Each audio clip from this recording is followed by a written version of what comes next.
Hey everybody, it's your old pal Chuck. Yes, once again, it's another vlog. I know these really don't get a lot of views, but basically, if I got something to say, I got to get it out of my system to get onto the other stuff that maybe you guys might enjoy more. I know you're waiting for a Magmatron review, and that's coming. But today we're going to try something. Maybe it might be the start of a new series, and it's saying the quiet parts out loud. And basically, this is where I delve into some maybe controversial opinions about some long held internet beliefs. And you might agree with me, you might not. Um, I hope this can spark some respectful and creative debate.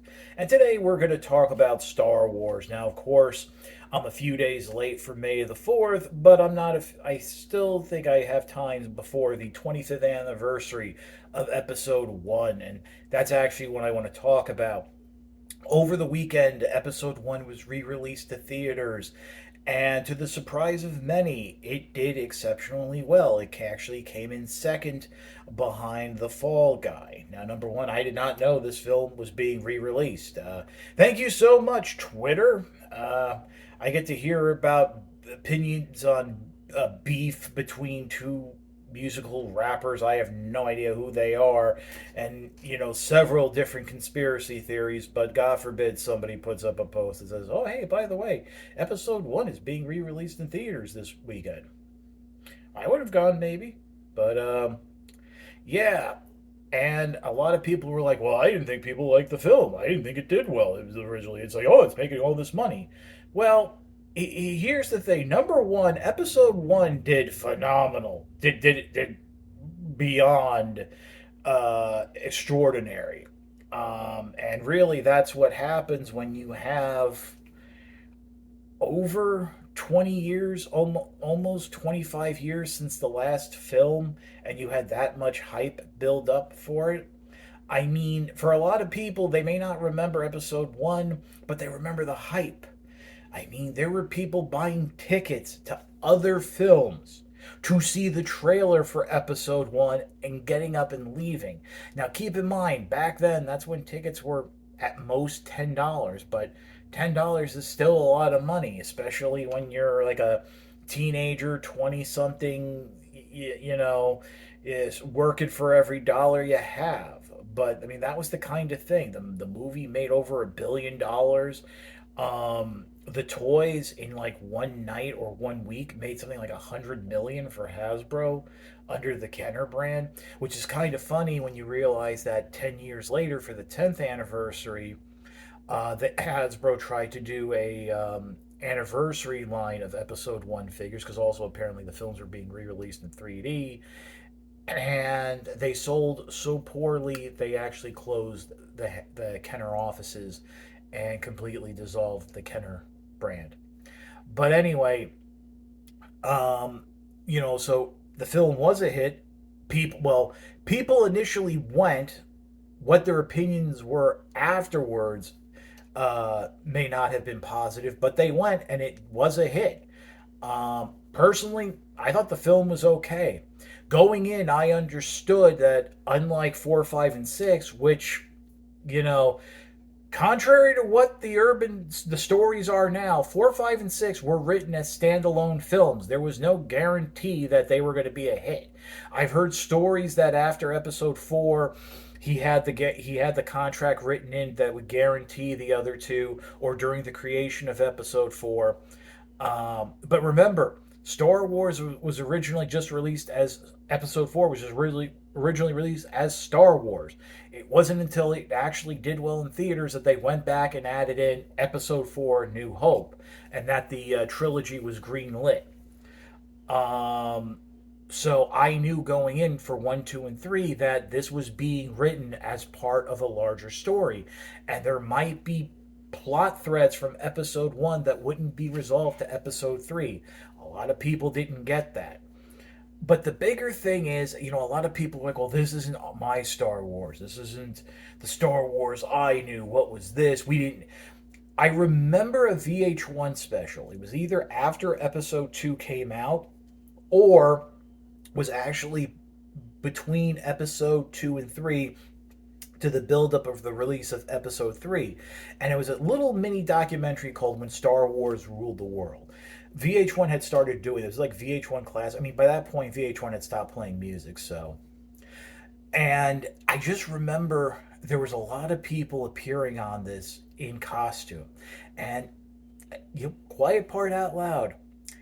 If you want your opinion to be taken seriously, if you're going to appear on national television, and at the time VH1 was considered national television, it was on basic cable. If you had cable, you had VH1.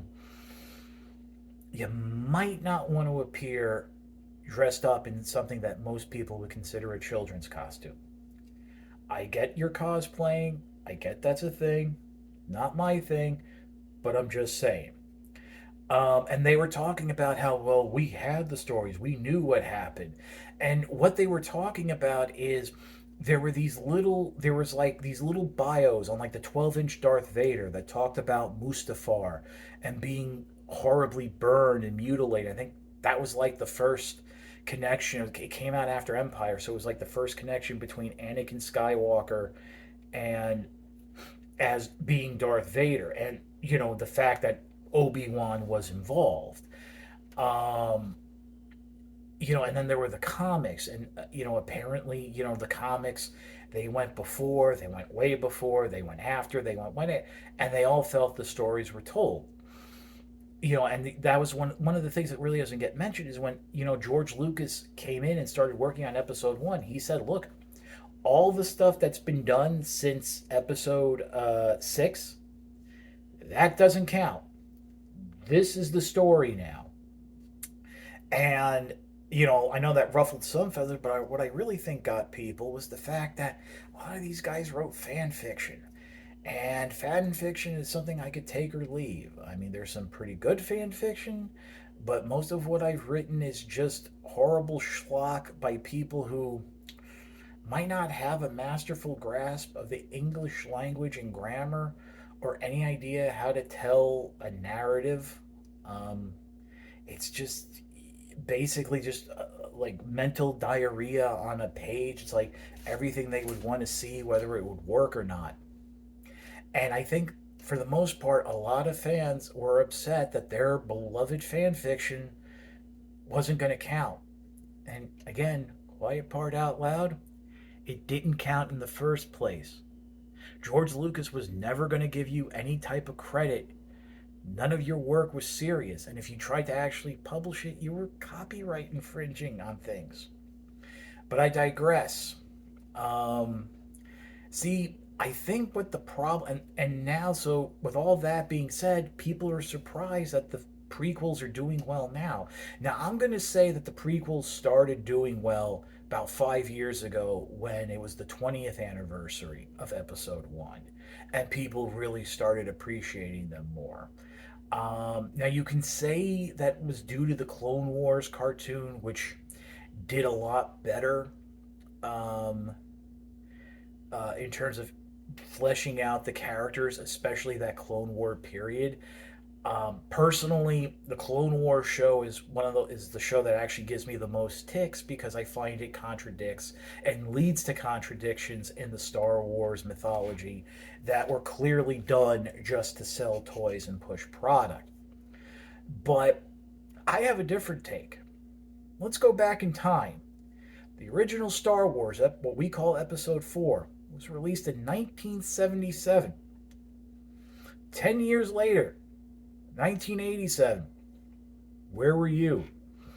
If you weren't born, please don't share that.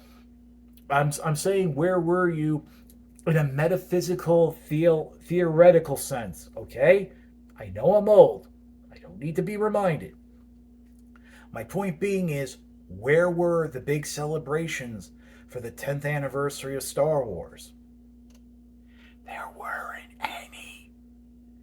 The only thing I know of being done to commemorate the 10th anniversary of Star Wars was a collectible plate series and a birthday cake at some comic convention in a small town in the Midwest that featured somebody dressed as Darth Vader.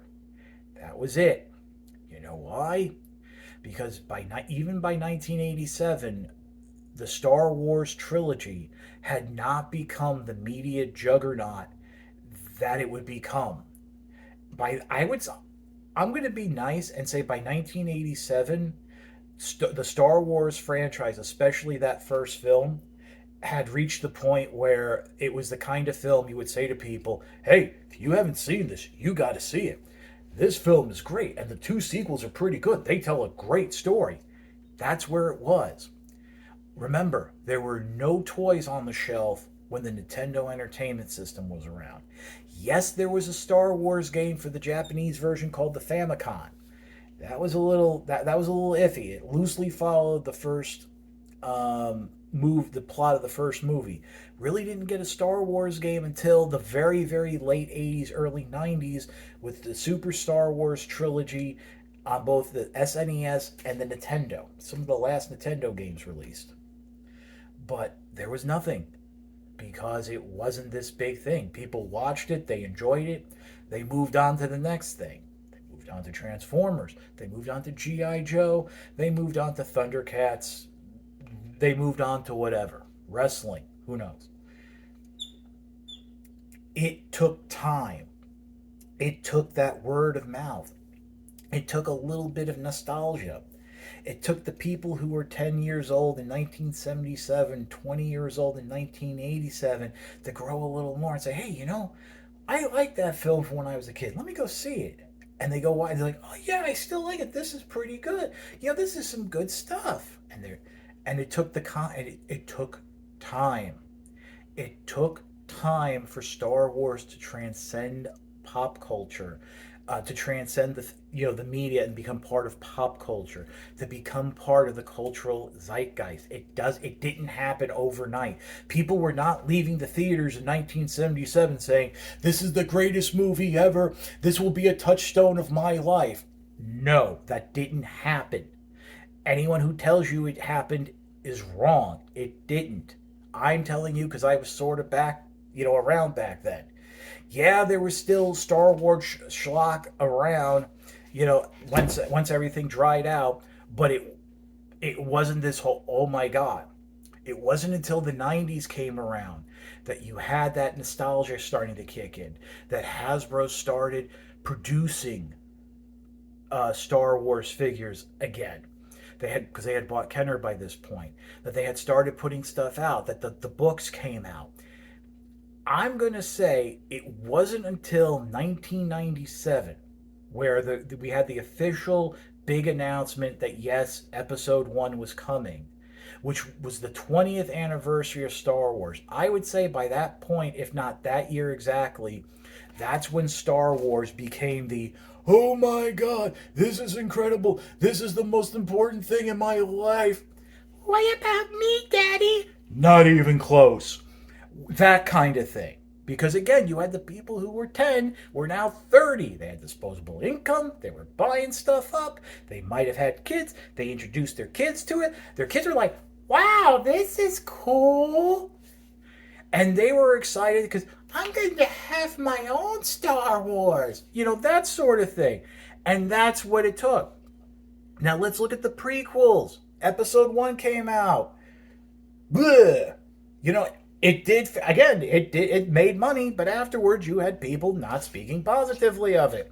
10 years later, there was no interest in the anniversary figures. Causes Kenner to be shut down. See a parallel? 20 years later, hey, this isn't bad. By that point, they were able to start working in some of the prequel figures. 20 years. Took a little while to get, in the cultural zeitgeist. 10 years old in 1998 who are like, oh, that's nice. 20 years later, hey, that was a pretty good film. It actually wasn't as bad as I remember. And by the way, that was my reaction. When I first saw the film, I fully blame watching the little vignettes on the special edition releases. But the pod race scene, I remember it being twice as long and dreadfully boring. It actually wasn't that bad. It was a little, actually, it was even a little exciting. You know, I mean, I still cracked myself up watching it when they're all talking about Anakin in this good light, and I'm like, you have no idea what's coming. And I still like the little shadow thing where he's walking along and his shadow's against the wall, but the shadow's Vader. That's the kind of stuff I like. But 20 years, that's when it started coming around. And now we're 25 years later, and it's like it was the second biggest movie this weekend. Yeah, it's going to fall off because you know why? Most people own it or they can watch it on Disney Plus. It was the people who wanted to see it in theaters, except for me, went and saw it. You know, because they wanted that experience because maybe they missed it back then. And that's my point. Don't think these films are bad. It's just that they take time to develop. They take time to seed into the culture. We got to get to know the characters. These sequel trilogies, 7, 8, and 9, everyone's like, oh, the worst thing ever. Because we still aren't used to the characters. Do you know how long it took me to remember the names Han, Luke, Leia, Chewie, C3PO, R2D2? Sometimes I even still forget. It takes a while. You got to get used to Rey. You got to get used to Finn. You got to go back. You got to watch it. You got to see how it does. Kylo Ren, you know. Somehow Palpatine returned. Well, they're making that sort of makes, they're explaining that now. But you know what? You just got to let it have time. See, the problem is we live in a time now where it's instant gratification. Our cell phones, our iPads, our tablets, our PDA. Well, nobody has a PDA anymore. We got cell phones. But the idea we can get instantly gratified, the instant feedback. We didn't realize it took time. I guarantee you there were people in 77, there were people in 80, there were people in 84 who were like, well, this movie sucked. Who are these characters? Or, you know what, in 77, they were like, oh, this is okay. 1980, it's like, well, why did they do this? They didn't feature this guy. Who's this new? I don't know who this new guy is. And by 84, they're like, well, wait a minute. They had him in they had him in Empire. Why is he so short now? What is this? You know?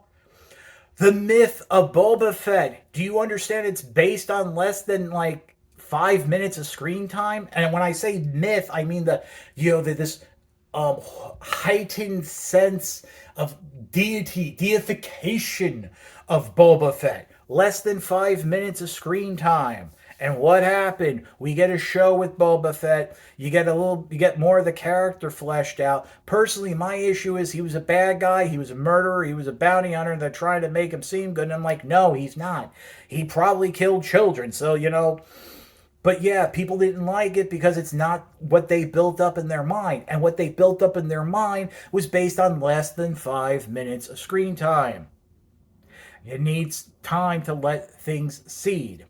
I guarantee you, in 10 years, probably people will look back at the Boba Fett show, and besides, and they'll appreciate it for what it was and not just being Mandalorian 2. But that's my point. I will state this right now. When it is the 10th anniversary of Episode 7, you will have people more fondly remembering it. You will have it re-released in theaters and it will do well. It will add to its domestic total, international total. Same thing with Episode 8. And Episode 9, I will say this right now, will someday be thought of as a fantastic film. And how exciting. Ooh, they brought back the greatest villain of all time. But this is the quiet part that has to be said out loud. Star Wars wasn't an overnight success. It took time. So these films needed time to seep into the culture. You're seeing that with the prequels. You will see that with the sequels. That's about it. That's my thought. I know a lot of you are going to disagree with this. And by the way, if you're one of the people who walked out of theaters in 1977 self-flagelating and saying, oh, this is the greatest movie of all time. Oh, God, I'm going to dedicate my life to it. I don't want to hear it. God bless you. Good for you. You have that in your life. Good. This is your old pal Chuck. And I'll talk to you. Now let's see if this clicker will work.